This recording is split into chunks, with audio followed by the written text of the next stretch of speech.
On se retrouve pour la partie 2 du résumé de ce livre, Libérez-vous des fringales, et on va parler plus particulièrement des glucides. On se rappelle, en première partie, on a vu du chapitre 1 à 5, on a surtout parlé des régimes, la conclusion étant de s'éloigner des régimes qui n'apportent pas grand-chose, d'aussi s'occuper de prendre des bonnes graisses dans notre alimentation, et de s'éloigner des glucides en général, c'est ce que l'on va aborder maintenant. Et on ira aussi jusqu'à parler, dans ce chapitre 8, du sucre et du stress avec l'épuisement des surrénales.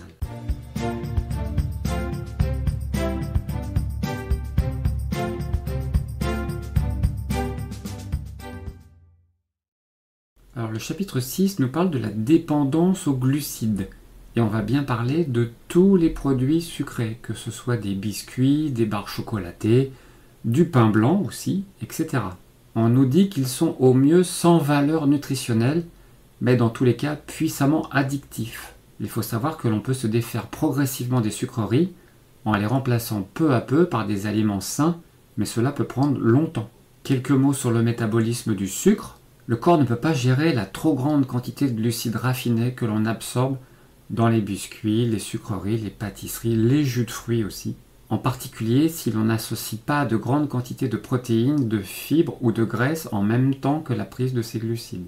Le pancréas va produire de l'insuline qui va ouvrir les vannes des cellules pour que le glucose y pénètre. Et s'il n'est pas utilisé, il sera stocké sous forme de gras. Mais il faut savoir que plus on engraisse, moins l'insuline est efficace et à terme, le pancréas peut s'épuiser. Et au bout du chemin, il y a souvent le diabète. Et on ne doit pas oublier les surrénales dans cette affaire, car quand le sang est trop nettoyé du glucose, les surrénales peuvent intervenir au travers du glycogène, ce sont en fait les réserves de secours, pour éviter l'hypoglycémie. Ce que l'on appelle l'hypoglycémie réactionnelle, quand on a eu beaucoup de sucre dans le sang et que l'on a forcé le stockage dans les cellules, on peut avoir un retour qui va nous amener à une trop faible quantité de sucre dans le sang, dite hypoglycémie. Alors voilà, les surrénales arrivent à la rescousse, seulement il ne faut pas que ce scénario se répète trop souvent au risque d'épuiser ces surrénales. Et le pire, c'est qu'à ce moment-là, les sucreries nous feront moins de bien par rapport à d'habitude, et on sera poussé à grignoter un peu plus. Alors voici les symptômes courants d'une hypoglycémie. En fait, il y en a plein, bien sûr, pris un à un. Un symptôme ne veut pas dire que vous êtes en hypoglycémie, que ce soit des somnolences, des maux de tête ou encore des allergies. Par contre, quand on a une combinaison de pas mal de ces symptômes, on peut penser côté surrénal et poursuivre l'enquête. Au passage, ça souligne le fait d'avoir un petit carnet pour pouvoir noter des choses. On sera plus à même de pouvoir analyser ce genre de symptômes au jour le jour. Donc on précise ici, le diabète de type 2, c'est bien quand le pancréas n'arrive plus à suivre et quand le taux de sucre sanguin augmente trop et devient trop élevé. Et l'on voit ici les symptômes classiques du diabète, avec des classiques comme une cicatrisation plus lente, la présence de sucre dans les urines et dans le sang bien sûr, et à bien noter une acidité systémique plus élevée. Alors comment peut-on devenir glucodrogué ? Eh bien le premier problème c'est de vivre dans un pays industrialisé. Par exemple aux États-Unis, la consommation est en moyenne de 150 grammes de sucre par jour, comparé en France où on est plutôt à 100 grammes. On nous parle aussi d'une étude à l'université de Bordeaux menée sur des rats que l'on a mis en présence au choix soit de sucre soit de cocaïne, et dans les faits, les rats ont fini par préférer le sucre à la cocaïne. On est bien face à un produit puissamment addictif. Chapitre 7, comment stabiliser le sucre sanguin ? Eh bien c'est là où l'on va voir que les minéraux, les acides aminés et quelques vitamines sont vraiment importantes pour nous aider à ça. On peut bien sûr tester notre taux de sucre. On nous dit qu'il y a des tests à éviter, ce fameux test durant lequel on consomme de l'eau sucrée pendant 6 heures. Il y a des méthodes beaucoup plus récentes et beaucoup plus précises, comme la pose par exemple d'appareils connectés qui permettent de mesurer en continu le taux de sucre extracellulaire et de pouvoir faire des analyses au cours de la journée par exemple. Puis on arrive à un chapitre sur le rôle des compléments alimentaires, et moi je précise aussi le rôle des micronutriments, parce que dans ce chapitre on parle surtout de compléments, mais on peut bien sûr l'entendre comme le rôle des micronutriments et leur présence dans différents aliments. On commence par le chrome. Aux États-Unis, c'est le plus carencé, 90% des gens en manquent. Et pourtant, il est essentiel à la stabilité du taux de sucre dans le sang et il évite aussi les fringales. De plus, l'excès de sucre, de farine blanche, etc. bloque l'absorption du chrome. Puis nous avons la biotine, la vitamine B8, qui est utile pour la stabilité du taux de sucre dans le sang. Puis la vitamine B1, qui est impactée par un régime riche en sucre et en caféine. Et pourtant, la vitamine B1 a un rôle crucial pour l'énergie cellulaire, la régulation de la glycémie et la protection contre le stress. Puis nous avons la L-glutamine, un acide aminé, qui peut contribuer à faire baisser, voire supprimer les envies de sucre, de féculents et d'alcool. Puis nous avons le zinc, qui aide aussi à restaurer le vrai goût des aliments, nous détournant un peu plus des saveurs sucrées. On nous parle aussi de la vitamine E, des oméga 3, avec cet intérêt déjà souligné en première partie sur les bonnes graisses de qualité. Et de plus, les oméga 3 aident à stabiliser la glycémie et à limiter les besoins en sucre et en alcool. Puis on va parler du sevrage des glucides. Et dès qu'on parle dépendance et que l'on parle sevrage, eh bien on peut subir des effets secondaires comme de la fatigue, des maux de tête, et ce pendant 3 à 4 jours. Une des causes est l'augmentation de l'acidification du milieu intérieur. Et à partir de là, on doit savoir que les fruits et les légumes vont pouvoir nous aider à travers leurs minéraux et en aidant à tamponner l'acidité. Puis on arrive à un paragraphe sur que manger. On nous dit qu'après la prise de compléments, il sera plus facile de manger ce que l'on veut. Par ailleurs, on nous met en garde de ne pas suivre les recommandations des nutritionnistes. En général, il n'y aura pas assez de graisse et trop de glucides. Donc on pourra se diriger vers beaucoup de salades, des légumes verts, du citron, un bon beurre, des huiles végétales de première pression à froid. Au niveau protéines, poulet, agneau, abats, du crabe, des maquereaux, etc. Bien sûr, pas d'aliments transformés ou industriels, ou encore, à souligner, pas d'aliments rances.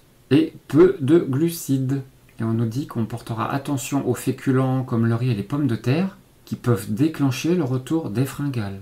Quelques indications ici sur suffisamment de protéines, c'est combien à chaque repas. Cela donne des ordres de grandeur et il y aura toujours des discussions sur ce genre de chiffres, puisque par exemple ici, comme pour la viande, on a pu parler dans d'autres sources de 70 grammes comme étant une quantité suffisante.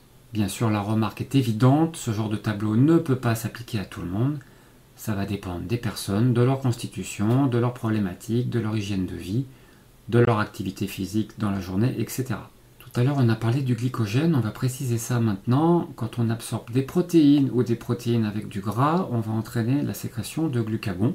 C'est une hormone hyperglycémiante qui va donc provoquer une augmentation de la quantité de glucose dans le sang et qui agit principalement sur le foie en provoquant une glycogénolyse, c'est-à-dire l'utilisation du glycogène en réserve pour pouvoir libérer du glucose dans le sang. Et au passage, dans les effets, on va limiter le stockage des graisses et on va limiter la surproduction de cholestérol par le foie. Et on nous rappelle que le gras est innocent. Il retarde l'assimilation des glucides et limite les chocs de sucre dans le sang. Donc on nous dit de manger du gras à tous les repas et que cela limitera les envies de sucre. Et ce gras est parfois très bénéfique, surtout si ce sont des chaînes courtes, comme le beurre et surtout l'huile de coco vierge, qui est aussi un anti-stress puissant. Au passage, l'huile de coco peut être ajoutée dans un smoothie par exemple.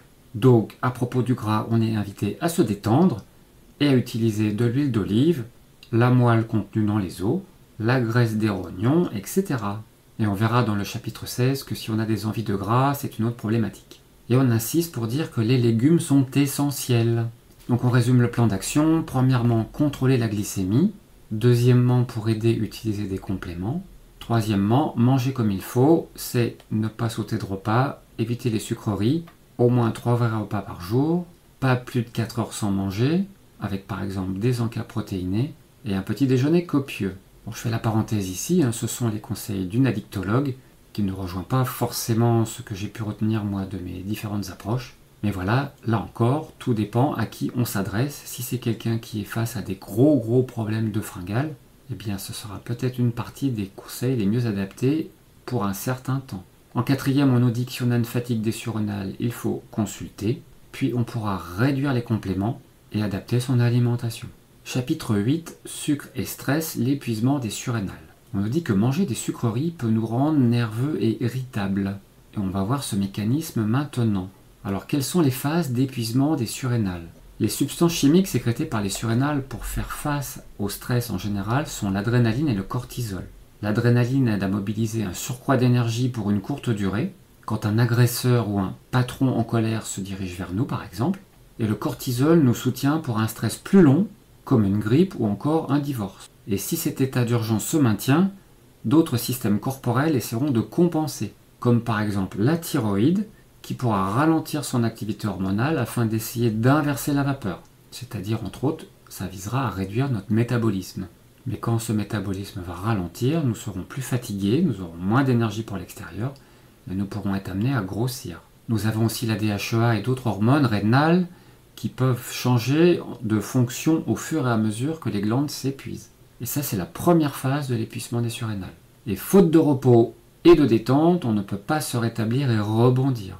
On peut tomber malade plus souvent et moins bien dormir. Dans la seconde phase de l'épuisement des surrénales, on commence à manquer de cortisol et on est de plus en plus souvent fatigué, malade et stressé. Dans la troisième phase, ce sont toutes les hormones influencées par les surrénales qui s'épuisent. Cortisol, DHEA, hormones thyroïdiennes, testostérone, œstrogène, progestérone. À ce stade, on est tout le temps fatigué, plus souvent malade et stressé, et on aura du mal à gérer le moindre petit stress. Et ici, on est invité à se questionner pour savoir où on en est sur le chemin de l'épuisement des surrénales, en se posant la question de savoir si on a des symptômes décrits dans cette longue liste. Là encore, pris un à un, ces symptômes peuvent être source d'autres problématiques, mais la liste est longue, car elle continue ici, et si on cumule plusieurs de ces symptômes, effectivement, on peut se poser des questions sur nos surrénales et déclencher des tests complémentaires. Il y a d'autres facteurs d'épuisement des surrénales, comme l'alcool, le tabac, le sel et les régimes. N'oublions pas que l'alcool est comme un super sucre, il peut être très stressant pour les surrénales. Le café aussi peut faire monter puis descendre notre taux de sucre dans le sang, de sorte que lui aussi peut être fatigant pour les surrénales. Et on n'oubliera pas que plus on a besoin de calmants, comme par exemple le tabac, c'est probablement qu'on a besoin de s'inquiéter de nos surrénales. Et si on a des envies de sel et de sucre, on a probablement les surrénales fatiguées. Car un des rôles des surrénales est de maintenir l'équilibre entre le sel et le sucre dans l'organisme. Et bien sûr, tout ce qui sera stress émotionnel, financier, professionnel, etc. conduiront aussi à fatiguer nos surrénales. Alors comment tester nos surrénales ? À noter que la médecine française n'est pas familière du problème de l'épuisement des surrénales. Un des premiers tests est celui de la pression artérielle. Normalement, quand on se lève, on a 1 point de pression en plus que quand on est allongé. Et si à l'inverse elle est plus basse, on pourra suspecter une fatigue des surrénales. Nous avons les tests salivaires, du cortisol et de la DHEA, et d'autres tests abordés avec notre médecin. Alors voici la carte du stress des surrénales. En phase 1, nous sommes souvent en hypersurrénal. Nous avons un cortisol anormalement élevé tout ou partie de la journée. Nous sommes en gros bloqués en mode urgence et on constate une énergie apparente. On est prêt à affronter tout un tas de problèmes. Mais nous aurons un sommeil moins reconstituant. Nous aurons parfois très faim, nous aurons une sérotonine souvent basse et donc parfois nous serons de moins bonne humeur, et une DHEA plus faible, en sachant que c'est une hormone de secours quand il s'agit de répondre à un stress. En phase 2, nous aurons cortisol et DHEA faibles, tout ou partie de la journée avec des réserves non épuisées. On sera fatigué et stressé, mais on pourra fonctionner encore. Et en phase 3, on sera atteint de l'épuisement complet des surrénales, avec un cortisol et une DHEA au plus bas, une énergie au plus bas, et on pourra se sentir dépassé par le moindre stress. Alors comment guérir du stress ? La plupart du temps, cela va demander un accompagnement, car les interactions hormonales sont complexes. L'auteur nous liste des compléments, comme par exemple la vitamine C, en sachant que 90% est utilisée par les surrénales. Nous avons aussi les vitamines du groupe B. On nous indique de les prendre en petites doses durant la journée pour combattre leur élimination régulière. Et on insiste sur la vitamine B5, surtout au début. Nous pouvons avoir aussi le GABA, qui va nous aider à ralentir, mais aussi la réglisse pour remonter la pression artérielle, en allant jusqu'à des extraits de cortex surrénal en homéopathie, et aussi de la DHEA pour toutes les phases de fatigue des surrénales, surtout si la DHEA salivaire est basse, et enfin la prégnénolone, qui est un précurseur du cortisol, ce qui nous aidera à alléger le travail des surrénales. Donc on a un protocole complet sur tous ces compléments et les quantités conseillées. Une fois encore, prudence avec tout ça, évitons de jouer tout seul avec ce genre de prise. Les choses sont assez complexes. Et voilà un paragraphe qui me paraît beaucoup plus important, c'est traiter la source du stress. Comme toujours, on va s'intéresser aux causes. Donc tout ce qui nous calme et nous repose va aider à réparer nos glandes surrénales. On est invité à arrêter les glucides raffinés qui les font beaucoup travailler et ce point est crucial. On pourra éliminer les sources de stress cachées et c'est tout aussi fondamental. Par exemple, on n'oubliera pas les allergies ou les sensibilités alimentaires, qui seront abordées dans le chapitre 11, et aussi les proliférations de levures ou de parasites, à voir dans le chapitre 14. Mais il faut aussi déstresser notre mode de vie, ne pas faire trop d'exercice physique, d'apprendre à se détendre au moins 2 fois par jour. On peut aussi se faire masser. On peut apprendre le yoga ou d'autres techniques d'étirement et de détente. On est invité à dormir au moins 8 heures par nuit en essayant de nous coucher au plus tard 3 heures après le soleil. Et si on a faim la nuit, on peut prendre un petit encas protéiné avant de se coucher. On n'oubliera pas de prendre des vacances, de prendre l'air et si possible de ne pas trop travailler. Et malgré tous ces efforts, il y aura sûrement encore des moments où le stress sera encore trop élevé, car bien sûr les vies que nous menons sont à bien des égards encore pires que notre alimentation, du point de vue de la sollicitation des surrénales et du stress en général. J'en arrive à mes conclusions personnelles pour cette partie 2.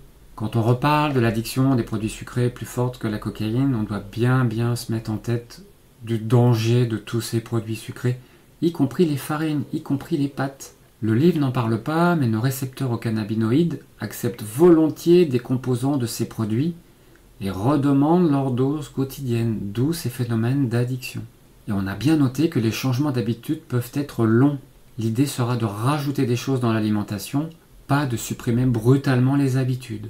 Et on a bien noté l'importance de nos surrénales qui vont devoir jongler avec toutes ces hyperglycémies, hypoglycémies réactionnelles. On devrait intégrer que des mauvaises habitudes alimentaires peuvent aggraver la fatigue des surrénales déjà fortement sollicitées avec nos modes de vie modernes. Le livre parle beaucoup des compléments alimentaires, parfois utiles comme béquilles en fonction de la situation de départ, mais il ne parle pas assez de l'alimentation respectueuse des apports en micronutriments, comme par exemple le fait d'utiliser des cuissons basse température, d'avoir une dose de cru suffisante. Et là-dessus, n'oublions pas l'alimentation ou la troisième médecine du docteur Jean Seignalé. Et là encore, dans cette partie, on a insisté sur le fait de réhabiliter les bonnes sources de gras, car elles font souvent défaut. Et on a bien noté qu'au-delà de leur précieux apport en micronutriments, elles ralentissent l'assimilation des sucres, limitant les pics de glycémie. Au passage, sur la glycémie, il y a aussi mon résumé sur le guide des index glycémiques, qui apporte quelques éléments complémentaires. Un petit truc par exemple, pour les pommes de terre, on peut les faire cuire à la vapeur avec leur peau, puis les mettre au frigidaire. Après, on pourra les consommer soit froides, soit de nouveau réchauffées à la vapeur. On aura un amidon beaucoup moins virulent en termes de réaction insulinémique. Et bien voilà pour cette deuxième partie sur les sucres, à suivre pour la suite avec entre autres les problèmes thyroïdiens cachés et leur impact sur les fringales.